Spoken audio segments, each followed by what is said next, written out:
Cybersex. Finally, I crumpled on the sofa. Relax. Catch your breath.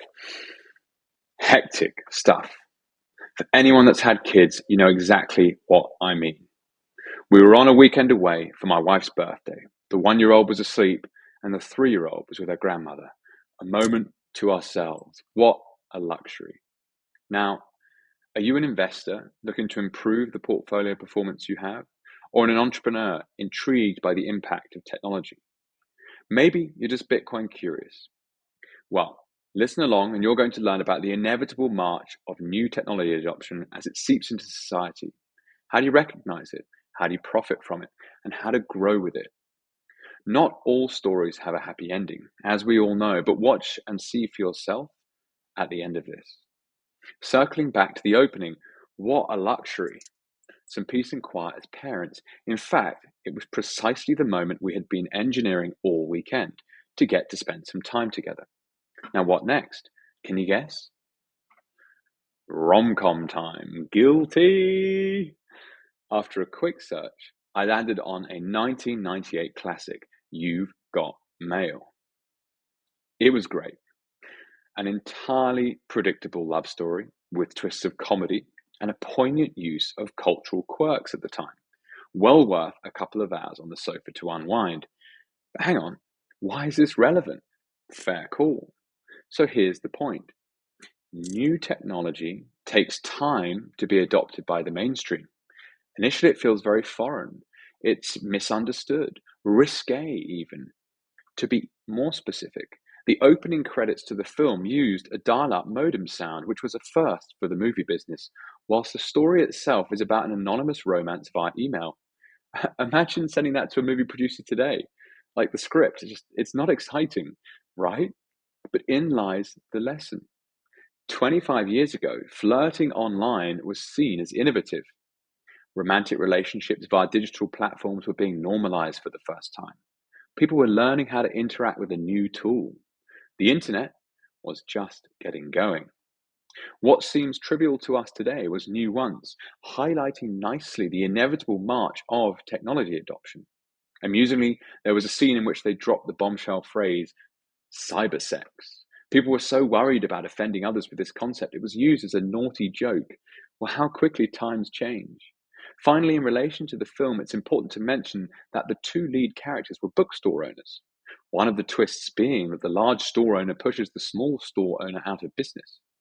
It's portrayed as a foregone conclusion in a sense, a victory for the business savvy.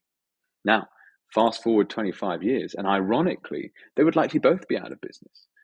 Amazon is simply a superior offer to a physical bookstore in the majority of cases. Which brings me to Bitcoin. Bitcoin is new. Bitcoin is unfamiliar. Bitcoin is risque. At least that is the case to most people. The majority of the population has not yet adopted Bitcoin. The S-curve is not yet complete. We are still very early. As an example, when I meet people and I say, I've recently been a speaker at a Bitcoin conference, most of them, they kind of glaze over. They're not interested. In much the same way, had you been happy to send a postcard 25 years ago, rather than have a laptop at home attached to the internet to send an email? And that's okay. The point is, technology adoption is in some ways inevitable. However, it takes the market time to figure this out. Information, it doesn't flow at the same speeds to all participants, right? When I talk about sending non-KYC Bitcoin to an anonymous Bitcoin Twitter account, is that the equivalent of talking about cybersex or coin joining? I mean, who knows? Maybe. Time will tell. It's important to point out that Bitcoin as a form of money has certain properties. That means it will trend to a monopoly over time. The innovation of digital scarcity is a one-time event. You could copy the whole of Wikipedia, host it on another website, but no one would use it. Why? Good question. Because of the network effects of the original. All the links, all the posts connected to the genuine site are not easily replaced. Well, the same applies to Bitcoin. Just look at the fate of Bitcoin Cash. It's very clear. The market has spoken. It's currently trading at 1% or sub 1% of the value of Bitcoin. So the final scenario I took interest in from the movie in relation to the small bookstore owner being pushed out by the large bookstore owner should not concern the Bitcoin curious. It's valid to recognize how technology alters markets, absolutely. But Bitcoin is not MySpace.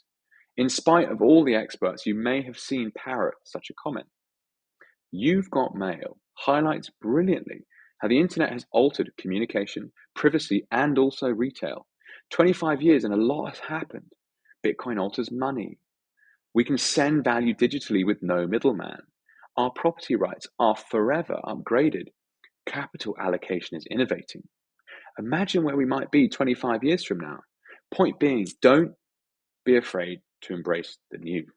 Make risque jokes. Spend time getting familiar with the unfamiliar. I wonder who is going to make the first mainstream film that normalizes sending value to each other in a peer to peer nature. Maybe it's you.